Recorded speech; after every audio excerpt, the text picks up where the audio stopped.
Bismillahirrahmanirrahim. Dzarni wa man khalaqtu wahidan wa ja'altu lahu malam mamdudan wa banina syuhuda. Bismillahirrahmanirrahim. Dzarni wa man khalaqtu wahida. Dzarni galo sira Muhammad. Dzarni galo sira Muhammad ni ing ingsun Allah. Utrukni tegese ninggalno sira Muhammad ni ing ingsun. Waman lan ing wong. Khalaqtu kang gawe sapa ingsun. Waman lan ninggal ing wong. Khalaqtu kang gawe sapa ingsun. Atfun te dawuh waman khalaqtu diatofno alal maf'uli ing atase maf'ul aw maf'ulun ma'hu to dadi maf'ul ma'. Tak gawe wahidan wong iku tak gawe wahidan hale tanpa tandingan, tanpa sebagian ulama maknani tanpa keluarga. Sing pas niku tanpa tandingan ya, orang sing tanpa tanding, tanpa napa nggih, tanpa pesaing saking hebate niku. Halun te dawuh wahidan dadi hal min man saking dawuh man au min dhamirihi utawa saking dhamire man khalaqtu al mahdhufi kang den buang min khalaqtu saking dawuh khalaqtu amun faridan tegese dhewean bila ahlin kelan tanpa ahli wala malin lan tanpa bondo wa teman niku al Walid bin Mughirah al Makhzumi wa ja'altu lan gawe sapa ingsun lahu maring man malan ing donya mamdudan ingkang den akeh-akehno utawa malan ing donya mamdudan ingkang luas. Ayawasi antekese ingkang luas. Muttasilan ingkang berkelanjutan. Minaz zuru'i saking pira-pira tanaman wa duru'i lan pira-pira puan, pira-pira susu. Wa tijarati lan perdagangan. Wa banina lan pira-pira anak lanang asyratan tegese 10 aksara luwih akeh. Syuhudan ingkang par kabeh. Ingkang ahli kesaksian kabeh. Ayasadu tegese padha nyekseni sapa albanin almahafila ing pira-pira pesta. Watus maulan den rungu apa syahadatuhum apa pira-pira kesaksiane albanin. Wa mahattu lahu tamhida. Wa mahabtu lan ngluwasno ingsun basattu tegese ngluwasno sapa ingsun lahu maring man. Fil aisy ing dalam penguripan wal umri lan umur waladilan anak tamhidan kelawan luas tenan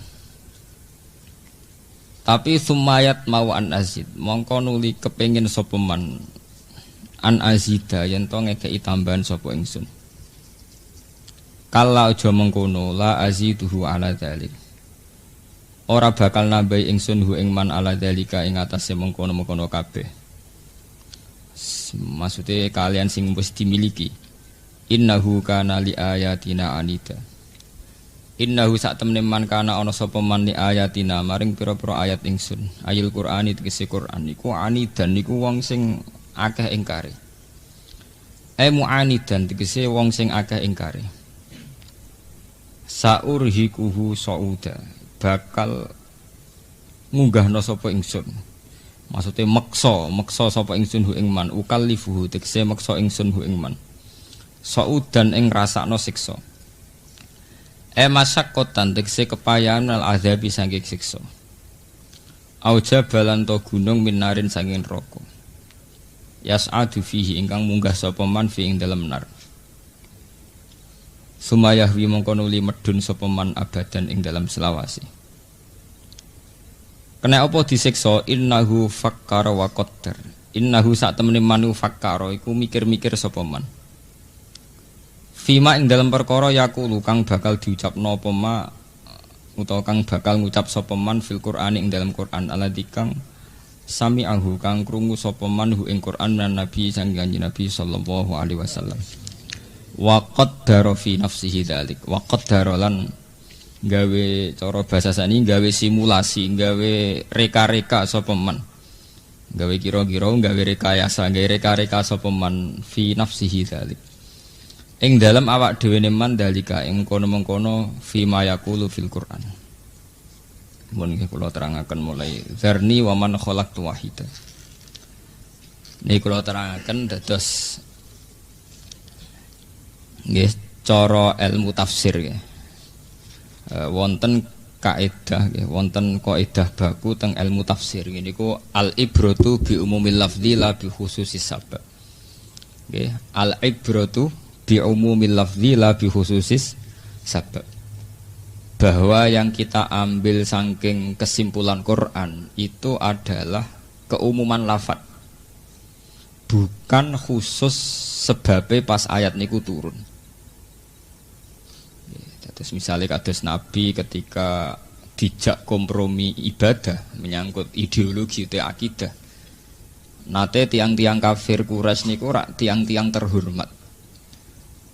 Teng pundi mawon nak tiang terhormat niku purun kompromi. Ngene lho Mat. Wong kowe kuwi cek sanak cek keluarga, tapi kowe duwe ideologi di akidah sing berbeda, yaiku kowe nyembah pangeran sing jaremu Allah. Kita nyembah berhala. Ya ngene Mat, timbang saling menghujat mbek sanak rapik, aku tak nyembah pangeran 6 setahun, ki nyembah pangeranku setahun. Jadi saling menghormati. Iki ya mlebu gereja, aku ya tak mlebu masjid gentenan, ngene kok repot. Asbabun nuzul ayat itu semua ulama sepakat asal usulnya kayak itu. Kemudian turun qul ya ayyuhal kafirun la a'budu mata budin. Lah, yang dapat disimpulkan menyangkut akidah, Nabi tetap mboten kompromi. Nabi ya tidak mau nuruti permohonan mereka bahwa Nabi harus nyembah berhala setahun. Meskipun konsekuensinya Nabi juga siap, mereka juga gak gelem nyembah Allah. Lalu terus turun qul ya ayyuhal kafirun la a'budu mata budin. Nah, balik tenggene al-ibratu bi umumil lafzi, bahwa kita ngambil kesimpulan Quran adalah sesuai nas umum nggih, atau dawuh umum teng Quran. Ya kita akan begitu. Kita secara akidah ndak akan kompromi.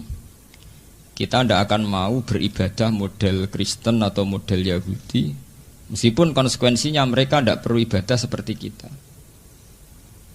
Meskipun asbabun nuzule utawi asbabul wurud ayat niku nggih tentang napa? Tentang wau peristiwa wau. Nggih sami begitu. Niku mun kaidah dasar nggih. Misale sing dikhitobi tahajud nggih Kanjeng Nabi. Nggih wa minal laili fatahajjat bihi nafilatal lak. Fatahajjat itu khitobe mufrad. Mufrad kangge Kanjeng Nabi, mat kowe nak bengi tahajud. Ya, tapi karena sampai ada kaidah tadi sampai sekarang umat Islam kesunatan apa? Tahajud. Ya begitu terus ya. Jadi secara umum kaidah ilmu tafsir itu al-ibratu bi umumil lafzi la bi khususis sabab. Nah sakniki Allah cerita tenggene surat Muddatsir. Muhammad niku gadah musuh. Ya. Nabi kan surat Makkiyah, ngeling-eling surat niki termasuk Makkiyah. Dalam periode Mekah Nabi niku gadah musuh. Yang kalau dibanding beliau itu sangat tidak banding secara kasta sosial maupun strata ekonomi, dari sisi manapun itu tidak banding. Nabi itu yang melarat, ya anak wong soleh, tapi anak tokoh. Jadi anak yang soleh, derek suku Quraisy tapi yang tidak pegang kendali, ya. Derek suku Quraisy tapi yang tidak pegang kendali. Jadi Sayyid Abdullah Abu Thalib itu tidak termasuk orang yang terhormat dalam dari Nadwa. Artinya cara sakniki tidak pegang otoritas politik. Jadi yang tidak pegang otoritas tentang Mekah Madinah. Jadi beliau itu keluarga besar tapi tidak yang pegang otoritas. Wis ngoten Nabi nasibe mulai alit teng kandungan pun ditinggal abahe. Terus setelah 6 bulan ibuke wafat, terus buruh. Nah, cara sakniki nderek Ibnu Abi Kapsah, terus derek tiang hanya sekedar untuk makan. Sehingga ketika Nabi mendakwahkan diri sebagai Nabi, terus musuhan mbek tiang sing waja'altu lahu malam mamduda banina napa syuhuda wa mahattu lahu tamhida. Musuhan mbek tiang yang secara finansial itu kuat, secara pasukan kekeluargaan juga napa kuat. Lah karena ndak banding ini kata Allah zarni waman khalaqtu wahida. Mat iku ora usah tanggapi. Musom sing gak sebanding mbek kowe ora usah tanggapi. Iku urusanku. Maksudnya dzarni wa man khalaqtu napa wahida. Cara bahasa Jawa iku ora level lemat, ora urusan iku urusanku. Mergo cara sejarah ki mboten banding. Nggih, mergo sitok kere. Musa wong sugih di pengaruh. Kadang tiyang sugih kan gak dipengaruh, iku sugih di pengaruh. Kanjeng Nabi latihan dadi nabi wis melarat gak ndek napa pengaruh. Sehingga kalian Allah dihibur dzarni wa man khalaqtu wahida wa ja'altu lahu malam mamduda. Nah, terus kelebihane musuh-musuh Nabi niku tesih gadah kelebihan di luar niku. Gini ku orang-orang terpelajar. Jadi Mekah nih ngaten kula cerita geografi Mekah. Mekah niku semenjak Nabi Ibrahim niku dibuka. Gini ku lewat Ismail ya. Lewat Ismail niku Mekah dibuka. Terus Nabi Ibrahim tiang Palestina. Kemudian dapat wahyu. Intine wahyu niku kan manggen tenggene budi Mekah. Ini sing disebut Robbi inni askantu min dzurriyyati biwadin ghairi dzar'in 'inda baitikal haram. Nabi Ibrahim secara realistis niku sadar Mekah itu tidak tempat yang pas. Karena nggih tandus. Karena Mekah niku tandus, Nabi Ibrahim donga kalian Allah supaya Mekah itu menarik. Menarik secara ekonomi. Sehingga karena menarik itu cara sakniki dadi kota wisata, jadi lintasan perdagangan. Jadi Mekah ini ya enggak ada yang diekspor ya. Mestinya Mekah itu hanya importir. Karena negara tandus butuhnya ada makanan, ada pakaian. Mekah pengen ekspor obong tandus. Nah, tapi kersane pengiran Mekah adalah daya tarik. Wong waras sampai wong edan itu seneng kaji nih. Umroh ngoten, mulai kiai sing serbanan sampai artis sing blodor ki seneng napa? Umroh. Musim pro udah di tren. Ngoten. Ka'bah nggih ngoten, mulai riyen tiyang soleh sampai Abraha niku nggih tertarik mbek napa? Ka'bah. Raja Abraha iku kepengin mindah Ka'bah. Ya mergo Ka'bah menarik, iki nak tak pindah ning daerahku dadi dhuwit. Dadi mulai riyen kasusé Ka'bah kasus dhuwit. Sampai saiki di bisnisno macam-macam. Wong bisnis umroh haji ya mergo napa? Dhuwit. Mulai riyen Abraha itu mau pindah Ka'bah mergo dianggap potensi napa? Duit, potensi ekonomi. Di Ka'bah mulai riyen nu nasibe nu sial. Lho nggih tenan niku kula cerita setare. Sampai ketika Nabi Ismail, Nabi Ibrahim pertama latihan dadi nabi teng Mekah. Pas latihan dadi nabi niku proyek pertama napa? Antahira baitiya litaifina wal akifina war rukais. Jahim Ka'bah ku singkirno berhala-berhala pinggire Ka'bah singkir. Mergo wong kafir iku nggih berhala, nek arane pinggire Ka'bah gak marem. Dadi gawe sesajen, gawe lata, gawe hubal iku nek arane pinggire Ka'bah gak marem. Mulane pas Nabi Ibrahim dadi nabi ning Mekah, periode dakwah teng Mekah maksud kula. Niku rapot pertama, proyek pertama kan napa? Antahira baitalito. Sampeyan delok teng tafsir-tafsir, minal ausan, mergo ning kono disekelilingi bro. Jadi tekan wong nakal tertarik nggih mriku. Kedua, pertama Nabi Muhammad dadi nabi teng Mekah. 12 tahun ngantos 13 tahun teng Mekah niku ngilangno berhala king Ka'bah ora berhasil. Kok Abu Jahal senengane ya salat pinggire Ka'bah. Ya ning pinggire berhala-berhala niku. Abu Lahab wis seneng wiridan teng pinggire napa? Berhala. Mane Nabi dendam, cek dendam. Piye ngilangno berhala kok pinggire Ka'bah? Beliau tidak punya otoritas politik, wong keok. Mulane kabeh tarikh ijma ketika Rasulullah pertama Fathu Mekah niku rak beliau nggawa tongkat pertama Fathu Mekah napa? PR Nabi ngrubono berhala halal Ka'bah. Nggih mboten tentang tarikh-tarikh Nabi pertama Fathu Mekah rak ngrubono berhala halal Ka'bah. Mergo mulai dhisik nasibe Ka'bah ku sial. Delalah wong kafir-kafir tekan nggih berhala ku senenge pikire napa? Ka'bah. Mulane teng tarikh-tarikh Nabi Fathu Mekah pertama ngrubono napa? Berhala. Ambek ngendikan kul ja'al haqqu wa zahaqal napa? Batil. Lha nu nganti sakniki ngene bolak-balik al ibratu bi umumil lafzi la bi khususis sabab. Bahwa ibarat dalam napa? dalam satu peristiwa itu mboten penting. Sementing umumul lafzi, nasnya lafaz. Jadi akhirnya sampai saat ini kita mestinya tetap kena khitab antohiro baiti alitoifin wal akifin warukais. Jenenge Ka'bah kudune spesial, sesuatu yang spesial diperuntukkan bagi mereka yang ingin sujud, ingin iktikaf. Bukan sesuatu yang bisa dikomersialkan, bisa dibuat kemusrikan. Nah, saya sampean takokno sing kaji-kaji umroh. Ngambung Hajar Aswad itu butuh biaya. Sampeyan nyewa Madura loro wong sarjana-sarjana iku dikawal, iso ngambung Hajar Aswad bayar sakmene iku siap dikawal. Mergo nek ra iso kaya rebutan. Ngambung Hajar Aswad e napa? Dimaklarno dicaloni jane. Sese Zam-Zam barang ngoten semua. Tapi itu sejarah lama sekali, tua sekali. Ka'bah dikomersialkan itu tua sekali. Sangat tua. Liyane Ka'bah nggih ngoten, nasibe Quran, nasibe ulama, nasibe ilmu agama nggih dikomersialno.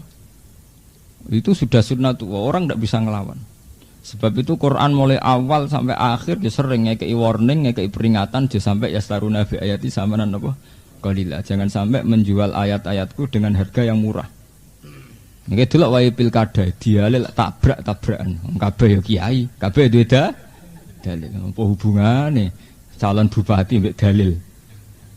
Tapi wae pilkada ya dalil ngalor ngidul. Wis nasibe Quran mbek Ka'bah nggih mirip. Dadi nggih. Zaman kiai kampung ora mesti apal hadis al hajjul mabrur la salahu jazaa'un ilal jannah. Nak bereki apal dikene baliho. Dikene baliho kuwedi al hajjul mabrur la salahu jazaa'un apa? Ilal jannah. Ya karena itu sejarah Ka'bah Quran itu sesuatu yang selalu dipandang oleh mereka sing fi qulubi maradun yang hatinya sudah sakit sebagai barang komersial. Ya, barang apa? Komersial. Lane zaman panjenengan Ki Arwani fatwa santriku haram melok musabaqah Quran itu bukan nilai musabaqahnya karena ya setiap kali barang sakral itu bisa dikomersialkan. Ini wow, jimat paling mandi di sini Istanbul jari Quran cilik. Yo didol.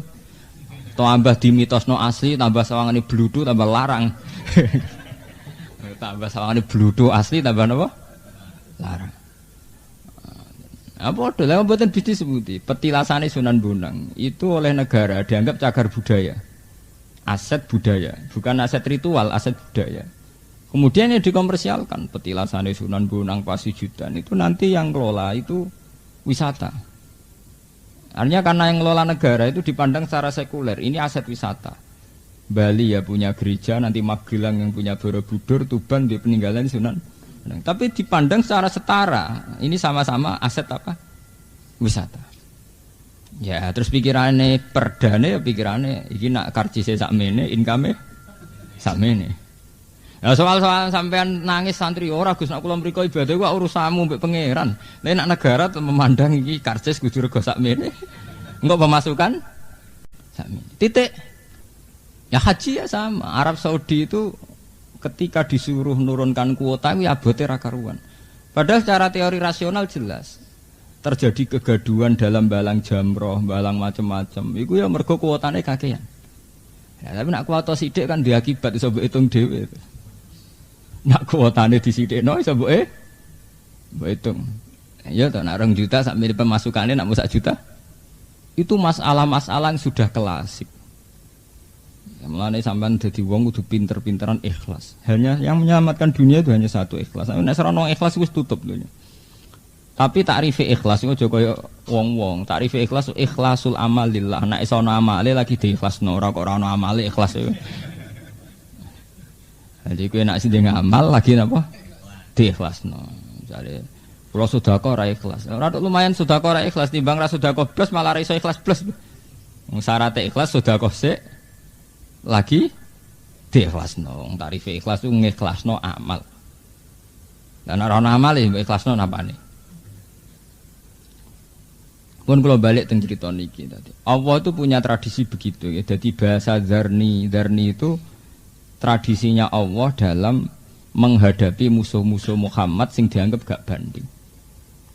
Jadi ayat niki sami kalian tenggene surat liyane Zarni wal mukadzibina ulin na'mati wa mahilhum qalila.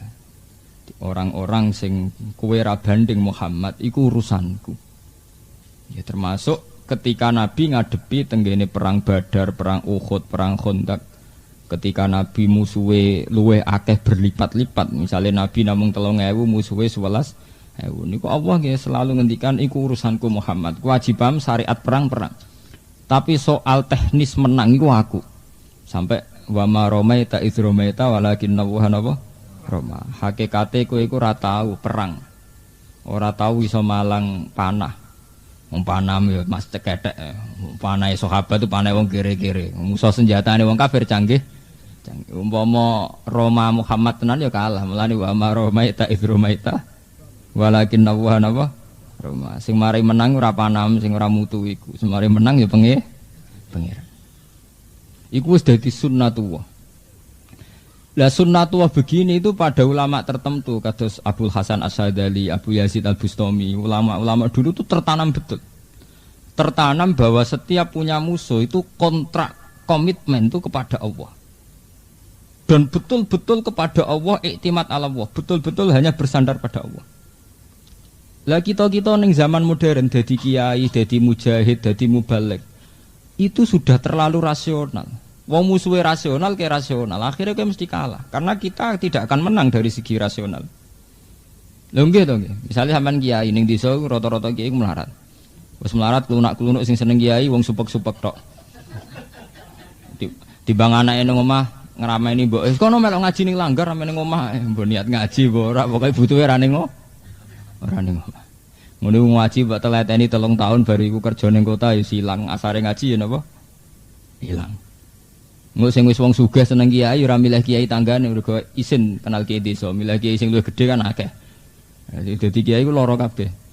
Sing seneng asli wong desa pas-pasan, ya anake kon ngaji mergo timbang ning omah ngrameni.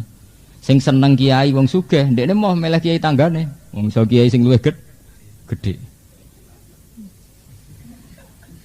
Iya to, misale wong desa tanggam jenis seneng kiai, duwe mobil 3, kira-kira sing diswani kuwi apa kiai-kiai nduk? Kira-kira mesti kiai nduk to. Mergo dekne lha apa iso kenal kiai gedhe kok kenal kiai cilik. Padahal sakjane sing perlu santunan sing cilik. Artinya apa? Saat seorang ulama atau kiai tidak sangat dekat dengan Allah, itu akan tersiksa, sangat-sangat tersiksa. Ngadepi musuh ya bingung, ngadepi tanggung jawabnya ya bingung, karena kita tidak punya siapa-siapa. Kita hanya punya Allah. Di akhirnya uring-uringan. Ya mulane ciri utama kiai rong tok makom a'la itu uring-uringan. Ya karena itu tadi dia akan sering kecewa. Wong dikandani ra nurut. Padahal aku berjuang ikhlas tak omongi ra nurut. Akhirnya uring-uringan. Itu ke keliru, uring-uringan gitu. Kita ini jadi kiai itu plus akidah. Cara akidah pangeran kan inna huda Allah. Ya dimaya sa dilumai. Kita harus iman betul bahwa hidayat di tangan Allah. Bahwa anak tanggaku wong sing tak kandhani ora ngandel ya wis innal huda Allah. Sehingga ikatan kita dakwah ya karena Allah menyuruh kita napa? Dakwah. Tidak ada transaksional. Kita tidak berharap mereka iman sama Allah, iman sama Nabi itu enggak. Kalau itu yang kamu inginkan, kamu mudah kecewa. Karena mereka tentu tetap dalam kendali Allah, bukan kendali kita. Innal huda napa? Huda Allah. Nah, ketika demikian ya, dulu zaman Abdul Hasan As-Sadali itu sampai wonten Hizib Nasor, zaman Imam Ghazali ada Hizbul Ghazali, zaman Imam Nawawi juga ada Hizbun Nawawi, itu pernah mengalami tragedi-tragedi berhadapan-hadapan sama penguasa. Dulu Imam Nawawi itu pernah mau dipenjara sama penguasa saat itu. Imam Ghazali juga pernah, Ihya itu berkali-kali dibakar. Hasan As-Sadali juga sama. Tapi mereka orang-orang yang benar-benar iktibar sama zaman Rasulullah ngadepi tokoh-tokoh Quraisy. Gini ketika ada banding, nggih zarni wa man khalaqtu napa wahida. Mereka bisa sendiri dengan Allah, bisa nyaman iktimat Allah. Sehingga ya kayak itu tadi, kayak lafaz-lafaz di Hizib Nasr itu. Dengan segala keperkasaan musuh, beliau hanya nikmati maca wiridan-wiridan Hizib Nasr. Zaman Imam Ghazali ya Hizbul Ghazali. Imam Nawawi juga punya Hizbun Nawawi. Itu bukan nilai hizibnya, nilai iktimat Allah, tawakal Allah. Lah kalau sekarang kan enggak. Kita ini ngadepi musuh sing tidak religius, kita sendiri terlibat, ikut tertarik, tidak religius. Ya wis sing akhirnya tauhid kita juga tercerabut. Misalnya sampean di musa wong sugih, piye carane ngalahno wong sugih? Nah, aku kudu kancaran wong sugih, berarti kan keiktimat ke makhluk. Piye supaya ngalahno partai agama enggak? Dia partai kiai, tapi kok enak jadi partai ya ndak beda jauh gaya bangane, cuma beda sithik ngono. Itu masalah-masalah klasik. Ya itu tadi kita memang harus selalu iktimat ya, iktimat ala Allah. Ini penting kula aturaken teng mriki karena saat kita pakai teori rasional, pakai akal, iku kowe kalah. Mergo semenjak dulu mulai Nabi Ibrahim sampai Nabi Muhammad gak ada nabi yang menang ning musuh mergo nganggo teori akal iki mboten. Semulai riyen itarsalna alihim riha wa junudalam taruha maromaita idromaita walakin nawah selalu melibatkan kekuatan alam, kekuatan Tuhan. Karena hitung-hitungan akal mesti kalah. Wong jumlahe musuh ya ora banding. Jumlah pengaruh nggih mboten banding. Paham nggih? Mulane Kanjeng Nabi dihitopi dzarni waman khalaqtu wahida wa ja'altu lahu malam mamdud. Musuhmu iku duwe dhuwit sing akeh malam mamduda. Wa bani nasuda duwe pengaruh ning anak-anak sing kuat-kuat. Wa mahattu lahu tamhida. Dia hartanya meluas kemana-mana. Ini kula peringataken teng jamaah mriki bahwa apa yang kita alami sekarang ya, misalnya sampean di perasaan wong Islam tertindas, kaum santri tertindas. Perasaan itu normal. Sebagai kita mencintai umat Islam, perasaan itu normal sekali. Tapi kamu jangan pernah berpikir bahwa Islam kalah. Islam tidak pernah kalah. Yang kalah itu perasaan jenengan. Misalnya begini sekarang. Islam zaman Pak Karno. Ketika Pak Karno bikin Nasakom, perasaan kita ini kayak dilecehkan karena Pak Karno ngakui komunisme, mengakui paham napa? Komunis. Ketika era Pak Harto wong Islam perasaane kalah, mergo jare sing jabat Murdani Sudomo. Mau ketika era Megawati jare PDI ora partai santri. Mau ketika era Habibie, kalau merasa kalah ya kalah terus. Tapi yang dikatakan Islam indawa adalah banyaknya orang sholat, banyaknya orang sujud. Padahal kalau melihat trennya orang sholat saiki bisa ganti kata saniki. Wong seneng maca Quran riyen kalian saniki kata putih. Karena saniki anak maling pitik wong ra sholat TPQ kabeh. Bapak ra iso maca Quran, anake umur 6 tahun pintere ra karuan go sekolah TPQ. Bapak ra iso salam, anake salam fase-fase. Ya akhirnya teori kemenangan sekarang perasaan umat Islam terutama Islam politikus itu mempolitisir masalah menang dan kalah. Kita dipolitisir, umat Islam tertindas karena enggak pegang cambuk kekuasaan. Umat Islam dihina karena enggak pegang otoritas kekuasaan. Itu teori mereka. Sebetulnya dalam teori Tuhan, selama kita tidak melakukan kemusyrikan, selama kita masih baik-baik saja, suka sholat, suka kebenaran, suka Quran, ya itu menang. Tapi kita akan sering pakai ukuran kemenangan tuh kalau jago kita bupati, kalau jago kita DPR. Nah, presidennya kiai ngerasa menang, bareng dilengserno ngerasa kalah. Nah,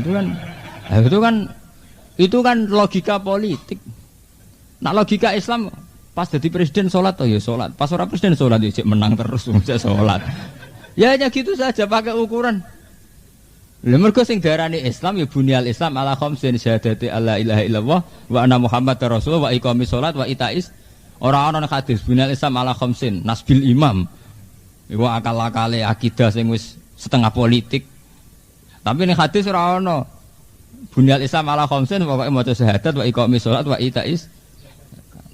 Dadi gamane cara pangeran dige gampang ae. Cek partai mau apa, cek pilkada mau apa, ngerjek salat, cek zakat, cek menang. Pulau jago menang kowe ora tau zakat, ora tau salat. Ini perlu kula aturaken mriki karena ukuran-ukuran menang kalah itu telah menjelma sebagai ukuran yang diciptakan politikus sehingga kita merasa menang kalau jago kita bupati, gubernur, merasa kalah kalau enggak. Kemenangan Islam adalah kemenangan ketika agama ini sudah mengambang, sudah kelihatan membumi cara bahasa Indonesia.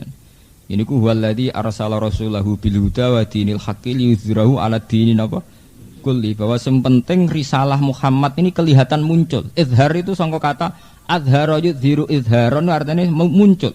Yang penting syariat Islam kelihatan muncul. Nah, mboten muncul sak niki. Teng Jakarta itu masjid nggih mewah-mewah. Padahal Jakarta kurang kota maksiatnya. Itu masjid ya mewah-mewah. Tempe iki ya ribuan, mungkin jutaan. Di kampung-kampung madrasah mbok mengkas mungkin ora pirang-pirang ribuan.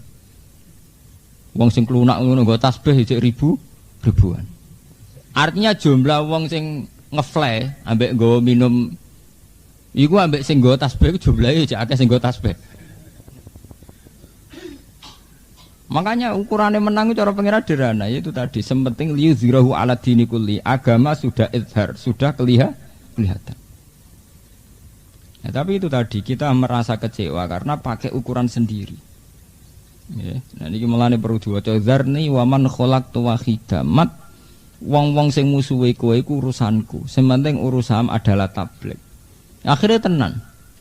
Nabi tidak pernah secara politik benar-benar menguasai Mekah.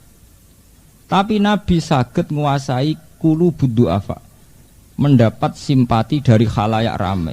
Orang-orang yang merasa tertindas, tersingkirkan itu simpati semua sama Rasulullah. Sehingga Nabi saat itu sudah merasa menang.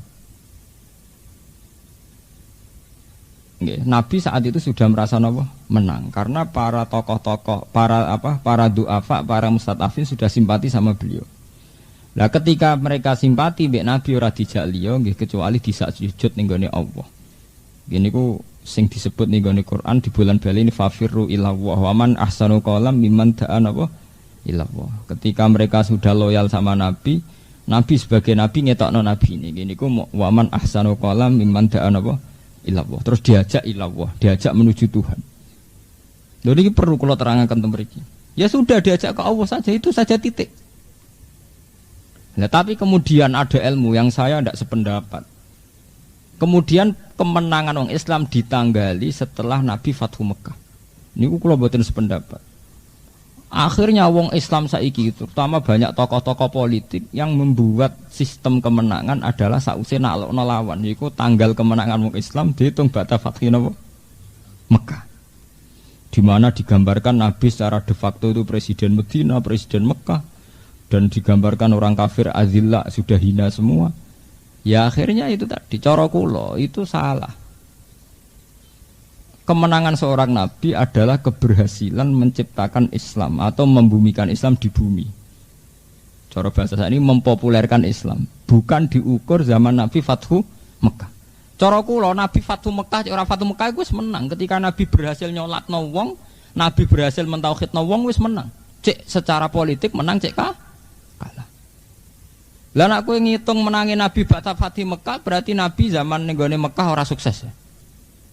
Padahal dasar-dasar agama diciptakan beliau zaman teng Mekah. Berarti kedaran Nabi-Nabi Yahya Nabi gak sukses, mergo matine terbunuh. Lah nek kowe nganggo kriteria iku banyak Nabi yang gagal. Nggih to, rata-rata Nabi ku gak happy ending, rata-rata kalah mereka. Nganti kabudut itu ya ora dipengaruh. Rata-rata Nabi nganti kabundut itu sukses ta ora? Ora sukses. Kalau kamu ukur pakai sampai menjelma jadi presiden atau sampai jadi penguasa. Jadi cara kula Fathu Mekah itu diantara peristiwa penting yang dialami Rasulullah titik. Tapi jangan pernah itu kamu anggap ukuran bahwa Nabi sukses setelah menguasai apa? Mekah. Mergo nak ukuran ini kamu ciptakan, nanti kowe ngukur kiai sukses nek dadi DPR atau dadi bupati, mergo dianggap diotori.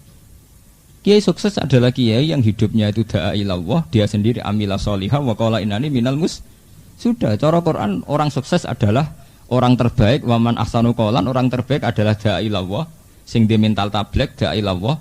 Selain da'a ilallah ngajak-ngajak ning Allah, dia sendiri berperilaku baik wa amilan apa? Sholihah. Wa qala innani minal muslimin, dan dia orang yang Islamnya baik, berserah diri. Titik. Nah, ini kalau aturakan, mereka saat ini Islam Indonesia, Islam politik kabeh. Kuyai melok pilkada kabeh, melok partai kabeh. Ukuran menang kalah, jagone menang atau kalah. Itu ukuran yang diciptakan dunia politik. Dunia politik tentu membuat ukuran menang kalah itu karek dadi ta ora. Tapi mosok Islam kon nganggo takrif menang kalah nganggo dunia politik. Nah cara Islam ke mati syahid, ke perang mati syahid. Cara Islam ya menang. Iskariman umut napa syahidan. Sing darani kalah nek kowe dadi munafik utawa dadi lari saka musuh iku sing darani kalah. kalah. Lho gitu, sampean perang mbek Abu Jahal ta mbek wong kafir. Kowe mati cara Islam ra kalah. Sing darani kalah nak kowe pengecut utawa dadi munafik to malah. Nah. Lah nek cara ukuran politik tentu perang tanding kalah mati darani kalah. Kowe wani darani sahabat berarti sing mati-mati ku sahabat kalah kabeh. Ngono aja geman, melok bintu-bintu aja geman. Sing bintu ben bintu, sing ora usah bintu aja melok-melok napa? Bintu. Lan bener nasihat Quran wala takunanna minal jahilin, aja melok-melok bintu. Engko iku bintu, nggih ukuran menang kalah kok nganggo ngono. Iku kan kedhikte mbek ukuran politik. Ukuran politik menang kalah tentu diukur jadi bupati atau presiden atau gubernur. Nah, sama ukuran ekonomi ya gitu. Menang kalah diukur di bis piro, duwe aset piro, duwe saham. Tapi masa Islam pakai ukuran itu? Ana wong dadi buruh, selawase buruh, tapi dia iman billah kayak Bilal. Ya cara Islam dianggap wong menang karena dia sukses mempertahankan iman. Bilal, Ammar, Suhaib. Dulu Rabi Adawiyah juga seorang amat, dianggap sukses, dia menang cara Islam karena dia berhasil mengendalikan nafsu, berhasil jadi orang soleh. Memang kaya nggak dilarang Islam itu enggak. Orang jabat juga nggak dilarang Islam enggak. Tapi jangan pernah itu jadikan ukuran menang atau kalah. Nauzubillah min syarri dzalik. Kalau kita sudah pakai ukuran itu tuh kita kapitalis. Kita terjebak pikiran-pikiran modern yang menyesatkan. Jadi cara kowe kok kowe pacaran, mbok kasil rabi mbok orang gak nganti zina iku menang cara Islam. Nah, kalau kasil rabi tapi bar kecelakaan yo kalah jenenge. Lho Islam tetap pakai ukuran taat atau maksiat. Ini penting kalau aturaken teng mriki karena kita ini sudah terjebak ukuran-ukuran yang salah. Nggih, pakai mizan, tidak pakai mizanus syar'i, tapi sudah pakai ukuran-ukuran yang diciptakan manusia. Ini misalnya Pulau Jeeling zaman Muhammad Pasuruan Sugeng. Ini kan secara finansial ya kaya, beliau punya Mercy diberi orang atau apalah, pokoknya banyak lah, secara finansial itu banyak. Itu di Jawa Timur itu sudah kayak jadi mitos nak kiai keramat itu sing tamune akeh duwe akeh. Jare Mbah Mun guru kula. Nak wong Islam wis dadi ngene iki kok awal laknat. Mergo ngukur wali ku nak sugih ta ora sugih. Dadi ngukur wali tamune akeh mbek ra tamune akeh. Nah terus kapan wali sing wong sing takwa mbek Allah? Ya seperti itu. Itu kan ukuran kebodohan. Kita memang yakin kayak Kiai Hamid Pasuruan, Kiai Hamid Kajuran, Kiai wali-wali itu memang wali betul. Tapi selalu tahu-tahu kita terjebak ana setane liwat. Ngukur wali delok dhuwit teko dhewe. Delok le mobil teko. Sehingga lama-lama kita pakai ukuran itu. Tidak pakai ukuran kesalian pribadi, misalnya istiqomahnya jamaah subuh utawa istiqomah wiridan hatta mletheke srengenge utawa hatta surupe srengenge. Tahu-tahu kita terjebak pakai ukuran tamune teko dhewe dhuwit teko. Nah, lama-lama kita tidak pakai ukuran spiritual, misalnya itu tadi nak wiridan subuh nganti tulu samsi, nak wiridan ngasar nganti tulu huruf samsi sampai surupe napa srengenge. Ini penting kalau aturaken mriki. Lama-lama kita akhirnya kapitalis. Mandang kiai sukses ya gitu. Beliau dekat dengan presiden, beliau penasihat bupati. Ya itu kan rahmat. Ya kita nggak mungkiri itu rahmat. Kita punya uang rahmat, kita penasihat bupati rahmat. Tapi kalau itu jadi ukuran kesalehan, itu kecelakaan. Mulane tenggene tradisi kita ini banyak yang jahiliyah itu tadi. Ngelem wali tapi ngeledak jebule ngelem donyane. Itu tadi kita sering pakai ukuran sing diciptakan orang awam. Delok le wong iku keramat dhuwit teko dhewe. Dhuwit teko dhewe cek ora colok ora penting. Cara Islam ukuran teko dhewe itu hukume piye? Halal apa haram? Nek dhuwite akeh wajibane piye? Zakat apa sedekah kan jelas. Cara Islam cara kula ngukure kan gampang. Bukan terus itu jadi napa ukuran. Tenan sejarah Islam terbukti ketika Rasulullah kapundhut Abu Bakar Umar itu cara lahir diarani khalifah. Wong-wong ahli tarikh nyebut iku dipadakno mbek sistem modern jenenge presiden. Jadi Abu Bakar dianggap presiden, Umar dianggap napa? Presiden. Sehingga yang penulis-penulis sejarah itu rata-rata orang sekuler, orang-orang yang cara berpikir sekuler. Sehingga ditulis Umar mengatur sistem pemerintahnya begini, Abu Bakar begini. Padahal sampai nak maca ning Bukhari ning Muslim niku Abu Bakar ya kok iki desa klunak-klunuk ngono ae. Ndekne ku angger subuh ngimami subuh, angger ngasar ngimami ngasar. Umar nganti kapundhut ya dadi imam terus. Terus mbok pikir, mosok presiden yang ngimami salat teh. Ya karena bagi Umar, bagi Abu Bakar, beliau bilang ini imamah fiddin. Bahwa kepemimpinan dalam Islam adalah imamah fiddin, kepemimpinan dalam agama. Sebab itu yang beliau giatkan ya sholat. Sampai beliau ngimami sholat, masjid. Nah, mosok presiden kok penemu sholat tarawih. Kayak Umar itu presiden penemu sholat tarawih. Ya, presiden tenan ya, nembokno sistem ekonomi, apa. Ya mereka presiden ya mau negara itu butuh aturan dan diantara sistem itu butuh presiden, butuh menteri itu saja. Tapi orang hati dijiwai terus kubak urusan dunia nih buat. Jadi beliau nak sholat gini imami. Ya begitu, gini terawih, gini cerita tentang faraid. Sayyidina Ali selawase tiap pidato ya tanya jawab tentang hukum. Tapi karena penulis tarikh itu rata-rata orang sekuler, yang diceritakan itu bagaimana Umar membagi harta warisan, bagaimana Umar mengkapling-kapling tanah sawah di Irak. Ketika pasukan Umar memenangi Palestina, apa yang beliau lakukan? Termasuk ono versi Umar mlebu gereja ngresiki tletong, termasuk sini go kampanye tiang-tiang sekuler kan itu macam-macam. Karena mereka analis dari orang barat dari itu enggak pernah menganalisa secara religius. Mereka menganalisa secara tipikal mereka. Negara mereka sekuler. Dingamati tokoh-tokoh Islam pun secara apa? Sekuler. Lah ya, repotnya tarikh itu yang merasuki kita sampai sekarang bahwa Umar itu seorang presiden dengan sistem pemerintahan yang kada wa kada. Padahal sampai nak delok teng tarikh-tarikh versi Bukhari, Muslim, versi ulama-ulama itu sederhana sekali. Sederhana sekali. Bahkan Imam Ghazali itu punya riwayat, ya banyak ya ulama-ulama punya riwayat. Umar itu ambek anaknya ini nak salin kelambi. Ibnu Umar itu salin kelambi ya barang sepele, nek kelambi anyar Pak. Tuku ning pasar ya murah. Tak kok kartu kelambi ganti cung, nggo ora kerja. Disukani tiang. Lah ya kok iso dikeki wong ngalah sebabnya apa? Nggih, sebabnya semua apa? Nak sebabnya mergo anakku khalifah iku jenenge korupsi, iku dosa. Ha bojone entuk cindra apa ta takoki. Lah kowe kok ndek mas-masan iku ndi?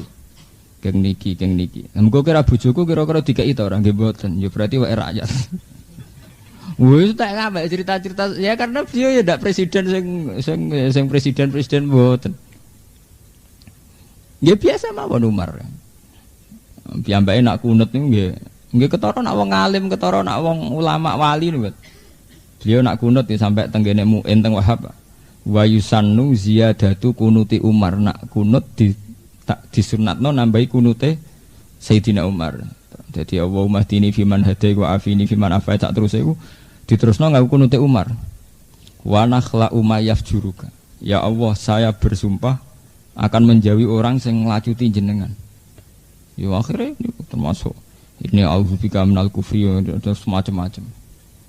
Artinya dari produk yang dihasilkan oleh Umar tentang doa-doa kunut, tentang perilaku-perilaku ibadah nunjukno betapa aktivitas beliau ya seputar religius. Natijanya ngoten seputar napa? Tapi kan sudah kadung disejarahkan bahwa Umar itu adalah seorang presiden sing ngamati wong kampus. Sebagian mereka berpikir sekuler. Akhirnya yang diamati itu sistemnya saja, sistem kenegaraan Umar. Padahal zaman Umar itu duka tenan, diomong ngono duka tenan. Saya punya bukti banyak. Ketika Sayyidina Umar itu memutuskan satu sengketa, karena Umar seorang khalifah, itu disebutno hadza hukmuwah. Bahwa ini hukmuwah karena Umar adalah khalifatul Rasulillah dan Rasulullah adalah Rasulullah. Berarti yang diputuskan Umar sama dengan yang diputuskan Rasulullah. Iku Umar jawabnya Kul hadza hukmu Umar, katakan bahwa ini keputusan Umar karena keputusan Allah tidak pernah salah. Kalau Umar mungkin salah.